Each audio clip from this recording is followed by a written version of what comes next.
விக்னகர் கலை சுடர்மணி தமிழரசி பேசுகிறேன். இன்றைக்கு வில்லுப்பாட்டு நேற்று நம்ம அது கொர்க்கை என்ற நன்னகரில் சுடலை மாடன் சுவாமி கோயில் குடை நேற்று இரவு பாடியாச்சு. இன்றைக்கு பகல் பாட்டுக்கு கிளம்பிட்டு இருக்கோம். இன்னைக்கு நைட் இருக்கு, நாளைக்கு பகல் இருக்கு. நாகர்கோயில இருந்து பிரியாக்கா வந்திருக்காங்க, புதுசாக எங்க கூட பாடுறாங்க. இந்த பையனுக்கு வந்து திருவனந்தபுரத்து பக்கத்துல திருவனந்தபுரம், அவன் பேர் விஜய். அந்த பையனும் நம்ம செட்டுக்கு சேர்ந்துருக்காங்க.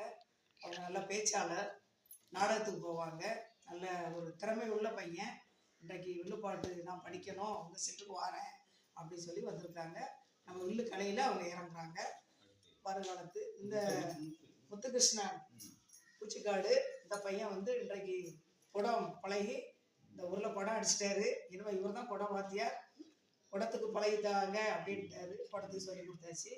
இவங்க கரடி குளம் கருப்புசாமி அண்ணா உடுக்கல மெயின் உடுக்கடிச்சு கூட்டத்தையே அசத்திட்டாரு. நேற்று ஆடாத சாமி ஆடிட்டு எங்களுடைய வில்லுப்பாட்டு மற்றையாள கொடை ஆரம்பமாகிறது. சுடலை மாடன் கதை எல்லோரும் கண்டு கழிக்கவும் லைக் போடுங்க, ஷேர் பண்ணுங்க.